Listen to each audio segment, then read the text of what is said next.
नजर कोई आवे ना।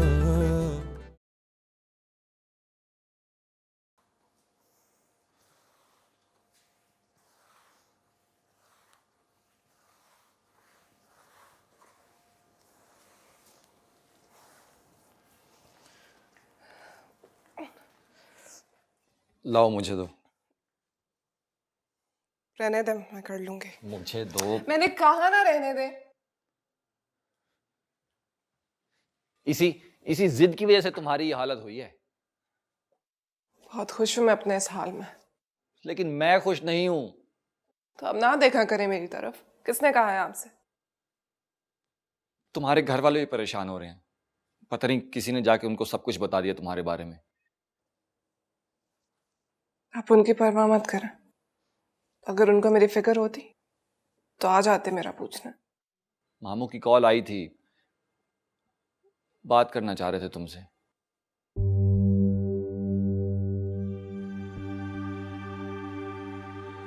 और आपने क्या कहा उनसे? कि मैं किसी तख्त पर बैठ के तस्बीहां पढ़ रही हूं अपने दर्जात की बुलंदी के लिए। वैसे लाए दें फोन मुझे, मैं खुद कह देती हूँ उनसे। तुम अच्छी तरह जानती हो इस चीज की इजाजत नहीं है मुझे। आपको सिर्फ एक बाल्टी उठाने की इजाजत है मेरे साथ, बस।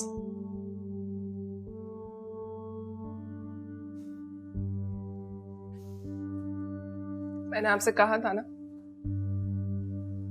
आपकी अपनी कोई हैसियत नहीं है। आप सिर्फ एक बेबस, लाचार और मजबूर आदमी है जो उस आदमी को मुतमईन करने के लिए मुझे फोन भी नहीं करवा सकते। उस शख्स को जिसने बाप बनकर आपको पाला, आपकी परवरिश की, लेकिन आपके सब रिश्ते, दोस्तियां, मोहब्बतें किसी के हुक्म के गुलाम हैं।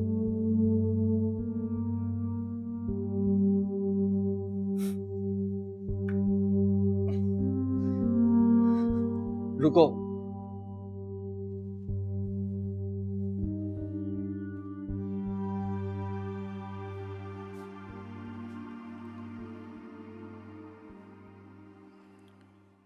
ये लो, मामू को फोन कर लो।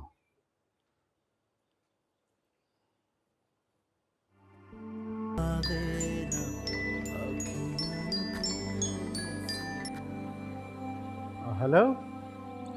अस्सलाम वालेकुम बाबा। अरे वालेकुम अस्सलाम। कैसी है बेटा तू? मैं ठीक हूँ बाबा, आप कैसे हैं? अरे मुझे क्या होना है, अल्लाह तुझे सलामत रखे। अरे खुशियां दे। बहुत खुश हूँ बाबा। देख सच सच बता, तूने कभी मुझसे झूठ नहीं बोला। मैं सच कह रही हूँ बाबा, बहुत खुश हूँ मैं। अच्छा, अल्लाह तुझे नजरे बद से बचाए बेटा। आप मेरे लिए दुआ किया करें बाबा। आपको पता है ना, आपकी दुआ लगती है मुझे। तू वाकई खुश है ना? जी बाबा, आप क्यों परेशान हो रहे? अरे हारून तेरा ख्याल रखता है? जी, बहुत ख्याल रखते हैं मेरा। और बीबी साहिबा और मुर्शिद साईं?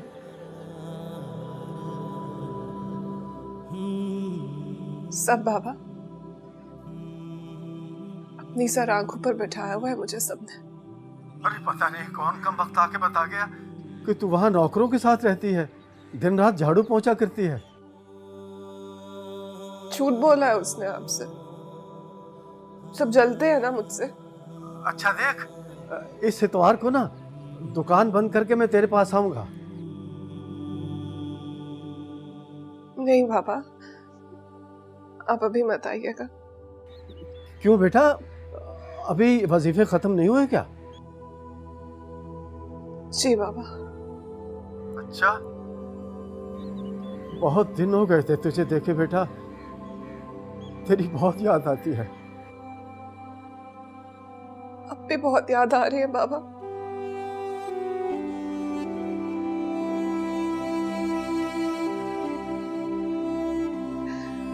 मैं फोन रखती हूँ बाबा,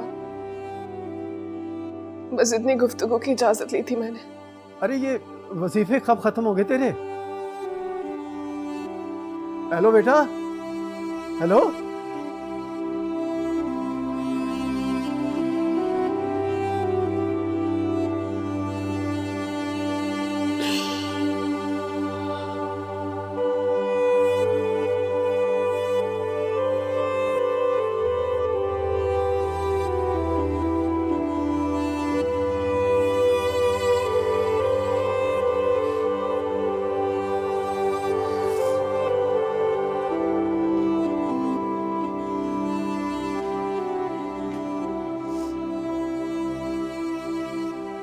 माफ कर दे मुझे, इतना बड़ा गुनाह करवा दिया ना मैंने आपसे, जिसकी पशेमानी में आप भी रो रहे हैं।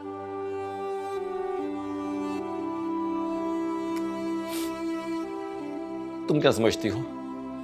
पत्थर का हूं मैं, मेरे सीने में दिल नहीं है, मुझे उन लोगों की याद नहीं आती।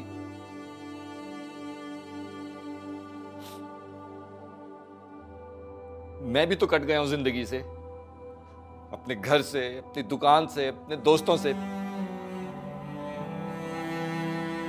जिस तरह पानी से निकलने के बाद मछली तड़पती है ना, वैसे अंदर से मैं तड़प रहा हूं, लेकिन बस किसी से कहता नहीं।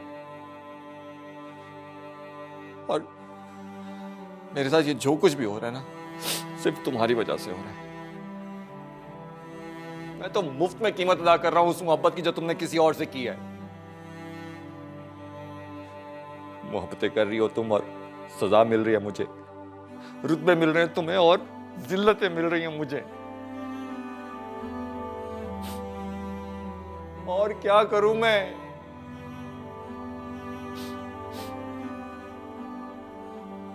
तुम बताओ क्या करूं मैं? कुलसुम, सिर्फ एक एतकाद बचा है मेरे पास, उसका भी खो दूं।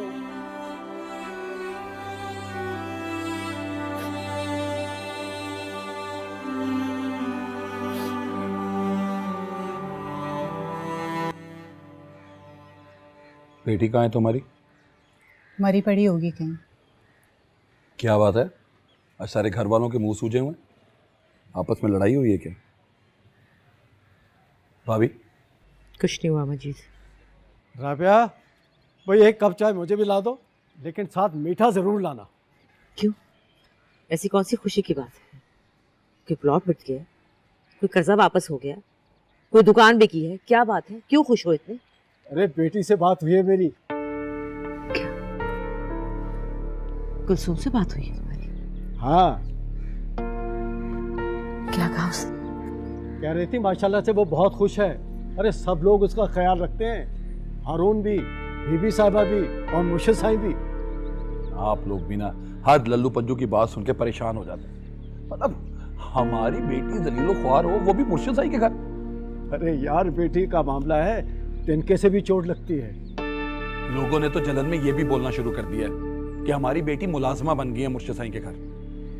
वो हमारी मार्केट के सामने इलेक्ट्रॉनिक्स मार्केट नहीं है, उसमें मुर्शिद साहब के 2 मुरीद रहते हैं, उनमें से एक आया था लगा के ऐसे बकवास करने। भजन, कल हमने मुर्शिद साईं की तरफ जाना है और शिकायत लगानी है उसकी।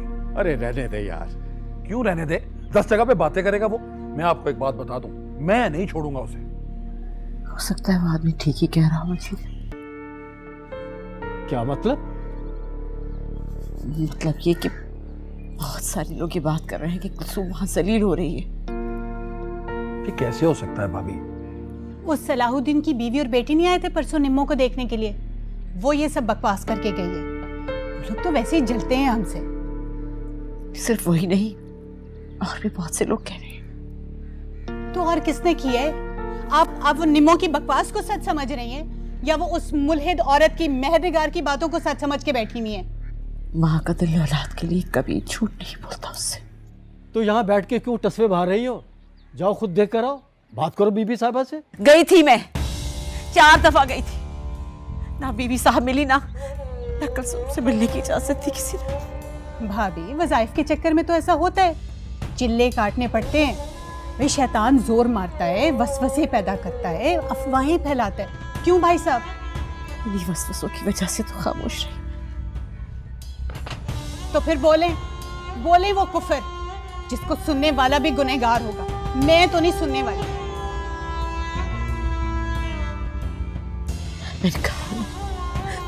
मैंने कहा ना हमारी बेटी जलील हो रही है वहां पर। गनी हमारी बेटी जलील हो रही है वहां पर। खुदा के लिए कुछ करो, खुदा के लिए।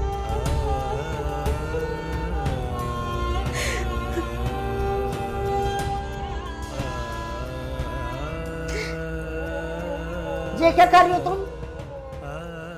सफाई कर रही हूँ। सफाई कर रही हो या कुछ और? क्या मतलब आपका? कुछ और क्या? आपको नजर नहीं आ रहा? सफाई कर रही हूँ। अगर बीबी साहबा को और मुर्शिद साईं को कुछ हो गया ना तो तुम ही जिम्मेदार होगी। उन्होंने सख्ती से मना किया है कि तुम्हें उनके खाने के करीब ना आने दिया जाए। तुम कुछ भी मिला सकती हो उनके खाने में, हत्ता के जहर भी। कैसी बातें कर रही हो ज़ीनत? क्या हो गया तुम्हें? ये बीबी साहबा के खाने में जहर मिलाएगी? तुमने ऐसा सोच भी कैसे लिया? मैंने नहीं सोचा ऐसा। ये मुर्शिद साईं का हुक्म है कि इसको उनके खाने पीने की चीजों के नजदीक न जाने दिया जाए। तुझे तो मैं बाद में पूछूंगी। चल जाजी, चल। पर तू यहाँ क्या कर रही है? तू भी जा। देखो ज़ीनत, कुछ भी हो जाए कुलसुम ऐसी नहीं है। अच्छा, तो मैं मुर्शिद साईं के बजाय तुम्हारी बातों पे यकीन कर लूं? वाह भाई वाह। अच्छा ठीक है, मत करो यकीन। ये लो, ये आटा है, चेक कर लेना कहीं इसमें जहर ना हो।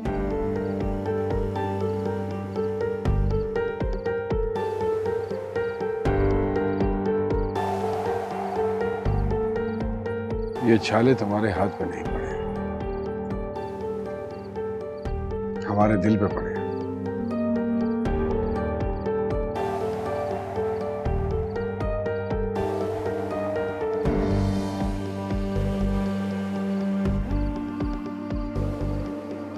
ये सजा तुम नहीं काट रहे, ये सजा तो हम काट रहे हैं।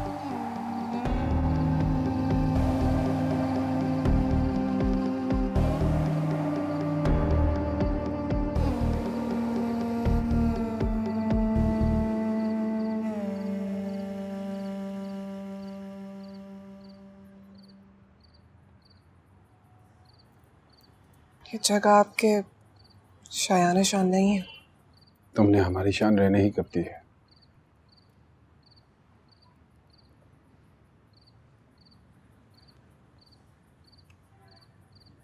आपको डर नहीं लगता? अगर किसी ने देख लिया तो? यहाँ सब बंदे बसते हैं, बस वही देखते हैं जो मैं दिखाना चाहता हूँ।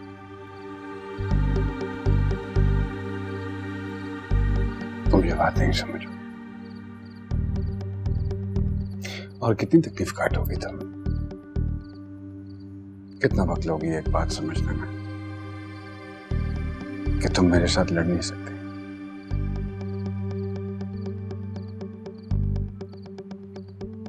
थक हार कर, हलकान होकर जब मेरी गोद में सर रख दोगी तो मेरे प्यार में कोई कमी नहीं आएगी, लेकिन तुम्हारी इज्जत कम हो जाएगी मेरी नजरों में। बेबस होकर जब मेरी गोद में आ गिरोगी तो तुम्हारी जगह मेरे सर आंखों पे नहीं, सिर्फ पैरों में होगी।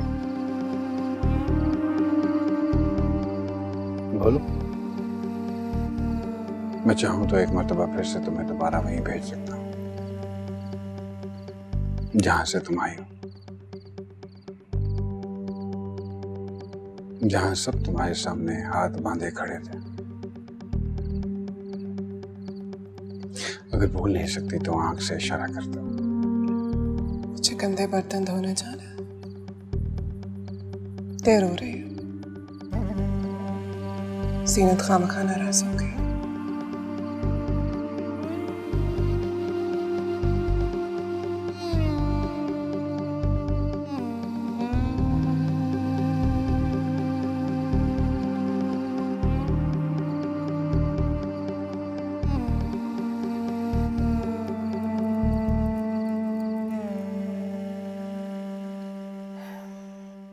मेरी समझ में ये नहीं आ रहा कि वो कैसे इतना भारी पड़ गया तुम पर।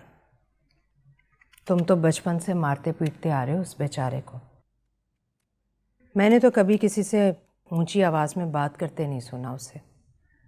याद है तुम्हें, बचपन में एक मर्तबा ओलेल से मारा था तुमने उसे। उस मासूम आदमी ने किसी से शिकायत तक नहीं की थी। अम्मी, न वो मासूम है न वो बेचारा है। नहीं बिलाल, वो तो एक मासूम सा बकरा है, कुर्बानी का बकरा। दरिंदे तो वो हैं जो उसे कुर्बान कर रहे हैं। उसके गले में एतकाद की रस्सी डालकर उन्होंने उसे तुम्हारे सामने बांध दिया है। तो फिर रस्सी से बंधे हुए बकरे में इतनी ताकत कहाँ से आ गई?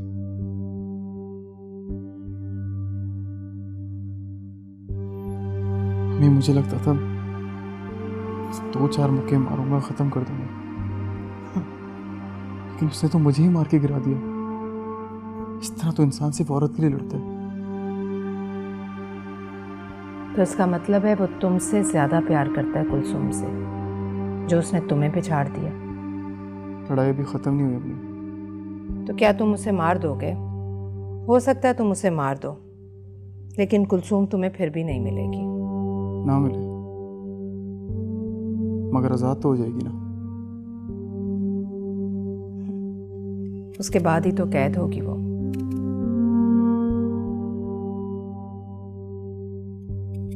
कुलसुम का फ़ोन आया था तुम्हें मार पड़ने के अगले दिन।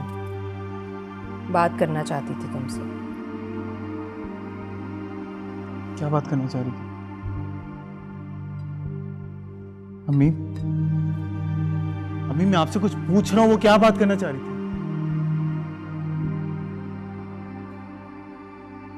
वो बोल रही थी तुम्हारी और हारून की लड़ाई में तुम दोनों हार जाओगे। जीत होगी तो सिर्फ पीर हबीबुल्ला शाह की।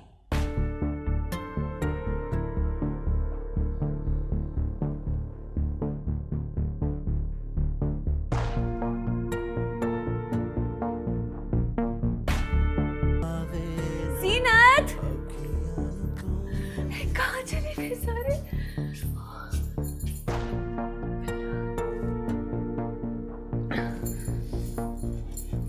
खादमा,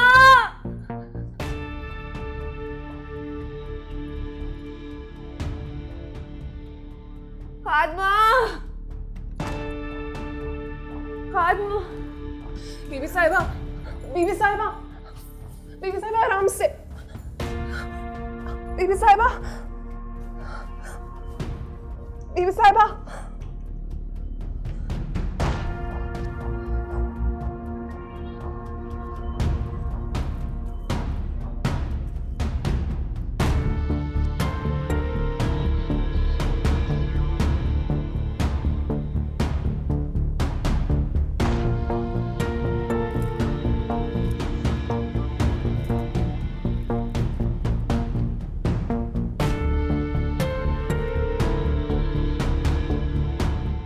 बहुत खूब।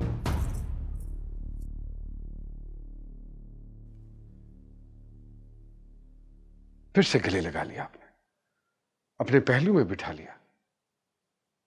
पता नहीं क्या खिला के गई है वो आपको।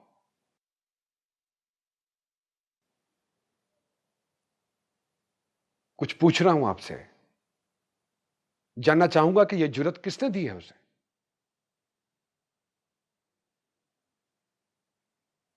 तौहीन है ये मेरी, बेइज्जती है, दुश्मनी कर रही हैं आप, अपने साथ भी और मेरे साथ भी।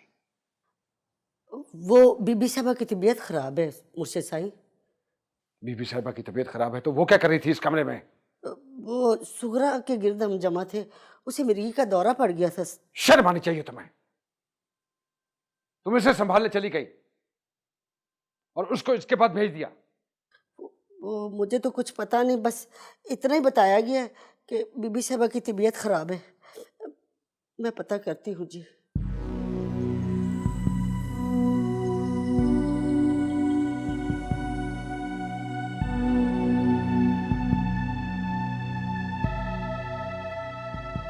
क्या हुआ है आपको?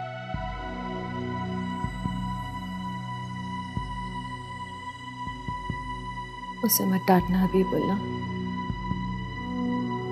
उसे कुदरत ने मेरे पास भेजा।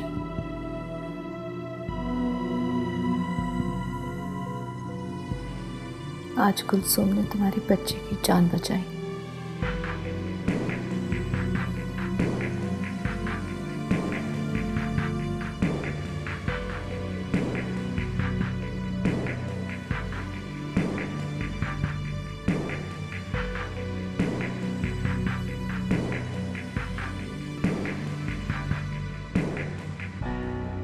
अगर मैं बीबी साहिबा को ना पकड़ती तो वो गिर जाती। चक्कर आ रहे थे उन्हें। चक्कर भी उन्हें तेरी वजह से आ रहे थे। तुमने शक्ल दिखाई होगी उन्हें अपनी। मैं उनके आने से पहले ही दरवाजे के पीछे छुप गई थी। उन्हें तो पता भी नहीं कि मैं वहां थी। तुमने देखा कि सारे के सारे सुगरा पे लगे हुए हैं। बस यही मौका है, किसी तरह बीबी साहिबा के पैर पकड़ लूं। अल्लाह का शुक्र है जीनत कि अब वो ठीक है। अब थोड़ी देर के बाद जाके उनसे पूछ लीजिएगा कि उन्हें क्या हुआ था। बीबी साहिबा रहम खाती हैं, पर्दे रखती हैं, बचा लेगी वे तुम्हें। मगर मुर्शिद साईं वो कभी माफ नहीं करेगी। अरे तूने तो बेड़ा गर्क करके रख दिया मेरा। अब वो मुझे नहीं छोड़ेगी। क्या हुआ है? अब मैं बांध के रखूंगी तेरे पैरों में रस्सी, पड़ी रहे वहीं उसी कमरे में मरे। जब से तू आई है ना, मेरी बेइज्जती करवाई जा रही है। उम्र भर की मेहनत को मिट्टी में मिला के रख दिया। अब क्या आखिरी उम्र में मुर्शिद साईं की नाराजगी लेकर मरूंगी। जीनत बताओ तो सही, हुआ क्या? मुझे बताओ क्या हुआ। तू तो रहने दे, तुझसे तो बात ही नहीं करनी। अगर तू मर्द होता ना तो संभाल कर रखता अपनी बीवी को, ऐसे दूसरों के गले नहीं पड़ी होती। और हाँ, अब अगर कुछ किया ना तो सचमुच मान दूंगी तुझे चारपाई से। देखो जीनत, तुम इससे इस तरीके से बात नहीं कर सकती। अच्छा, तो अब तू बताएगा कि कैसे बात करूंगी मैं इससे। अब क्या कर दिया तुमने? मैंने जो कुछ भी किया ना, उसके लिए सारी जिंदगी आपके मुर्शिद साईं को मेरा एहसानमंद होना चाहिए। लेकिन वो इसको भी बहाना बनाकर और गजबनाक हो रहे हैं। हाँ लेकिन क्या हुआ, कुछ बताओ तो सही। ये जीनत क्यों चिल्ला रही थी तुम पे ऐसे? आप क्यों कल तक पीट रहे थे मुझे? वो बस वही कर रही है जो मुर्शिद साईं उन्हें हुक्म दे रहे हैं। कल तक वो कह रहे थे कि मैं बहुत इज्जतदार हूं, तो सब मुझे बहुत इज्जत दे रहे थे। आज उन्होंने कहा कि मैं जलील हूं, तो सब मुझे जलील कर रहे हैं। बस इस सब में मेरा तो कोई कमाल नहीं है ना। मेरे कहने पे ना ही मुझे कोई इज्जत देता है और ना ही कोई जलील करता है। ये सब तो बस उसका दिया है।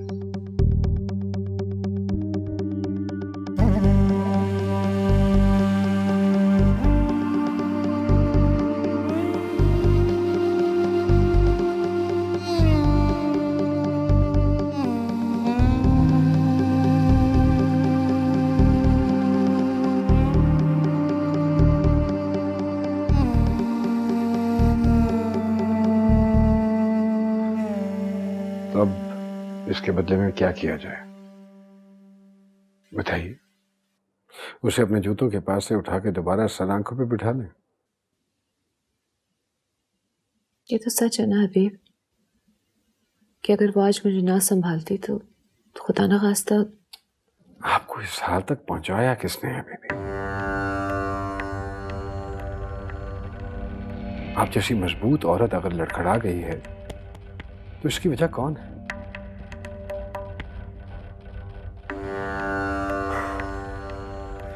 आपकी जगह अगर कोई और होती ना, तो पता नहीं, शायद ये बच्चा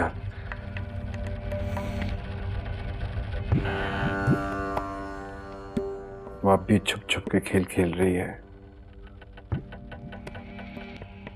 आपको जज्बाती बनाकर कमजोर कर रही है। वो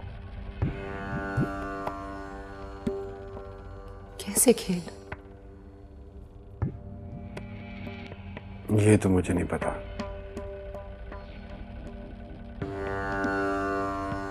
औरत की मकरो फरेब तक आज तक मैं मत नहीं पहुंच सका। वो क्या करेगी? पीछे रही क्या क्या करने को?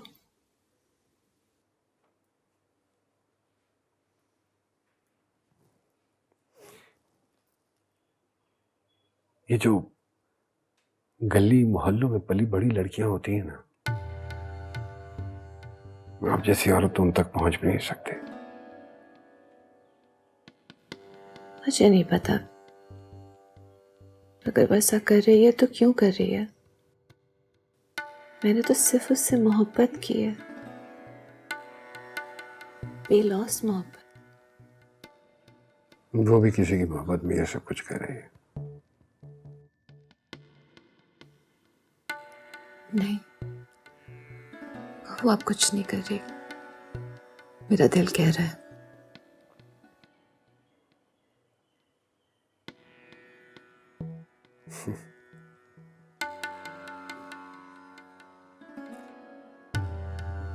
इस दिल में मेरे लिए भी कुछ जगह बची है या सारी जगह उसने ले ली है?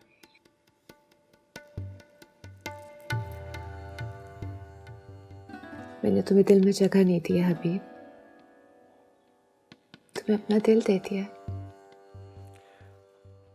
तो फिर मेरी एक दरखास्त है, वो मान लीजिए। इस बच्चे के आने तक यहां से चली जाइए, इस बच्चे की खातिर।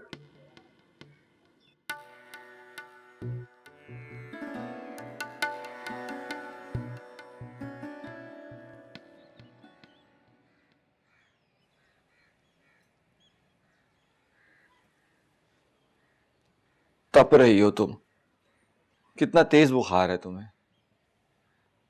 फिक्र मत कर, ठीक हो जाऊंगे।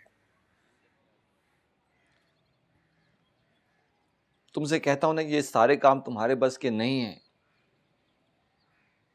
कितने नाजों से पली हो उस घर में।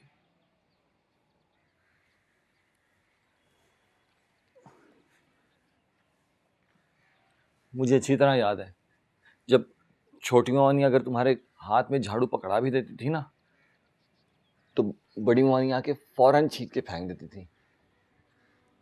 वो तुम्हारे इन हाथों में किताबें देखना चाहती थी कुलसुम। अभी भी वो किताब है मेरे हाथ में, इसीलिए तो झाड़ू पोंछा कर रही हूँ, बर्तन धो रही हूँ। अगर ना उठाई होती तो पकड़ लेती आपके मुर्शिद का हाथ।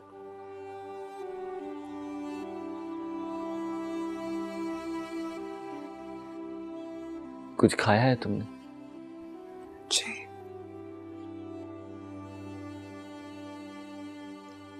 बचपन में भी जब तुमसे पूछते थे ना कि तुमने दवाई खा ली, तो ऐसी झूठी जी कहती थी तुम।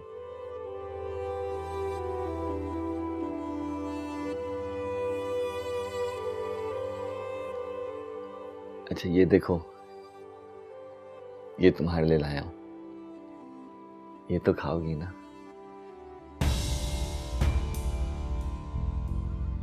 ये आप उसी मोहल्ले से लाया ना? क्यों? मुझे पता था तुम यहां से कुछ नहीं खाओगी, लेकिन ये तो खाओगी ना? मैंने कितनी बार आपको मना किया, वहां ना जाया करें, क्यों जाते हैं वहां पे? आइंदा आप कभी नहीं जाएंगे वहां पे, मुझसे वादा करें। देखो कुलसुम, मारने वाला तो कहीं भी आ सकता है, तो फिर डरना कैसा? खुदा, तू क्यों नहीं दिखा देता इनको कि तू बड़ा है? तेरे बंदों की खुदाई नहीं है। चल कुलसुम बीबी, तेरी पेशी है।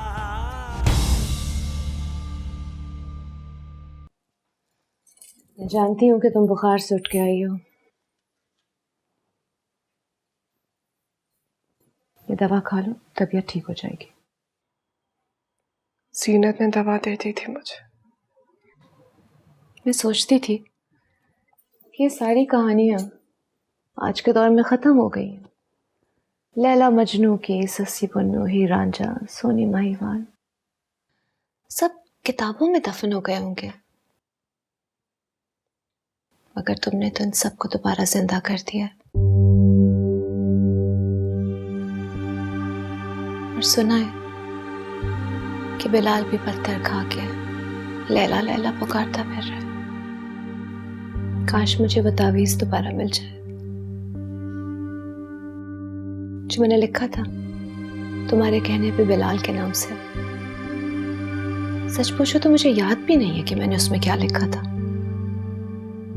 शायद उस वक्त तुम्हारा दिल रखने के लिए बिना सोचे समझे कुछ लफ्ज दर्ज कर दिए थे, मगर आज मैं वाकई जानना चाहती हूँ कि उस तावीज में क्या था कि इतनी बड़ी कहानी बन गई। एक आम सी लड़की इतनी बहादुर हो गई, इतनी निडर हो गई कि उसने पीर और मुर्शिद तक की इज्जत नहीं की, तोहमत लगा दी, कीचड़ उछाल दिया उन पर।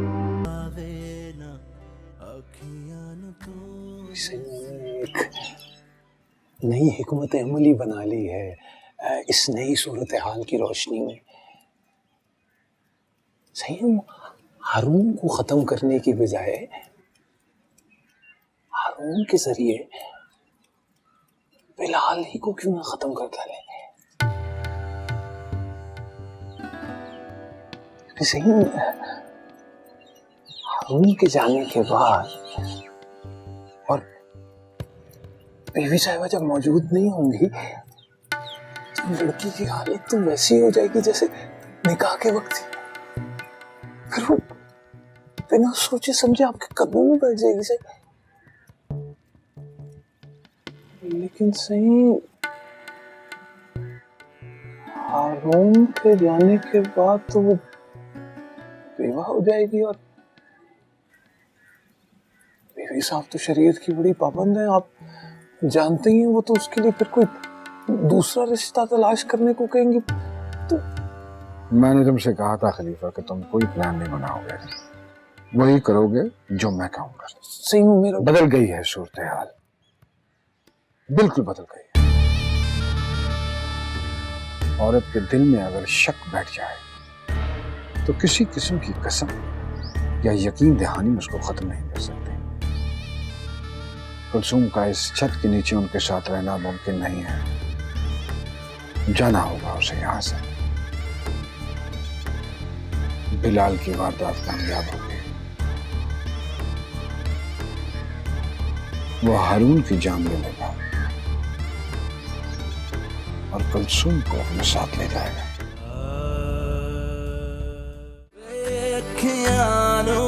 नजर कोई आवे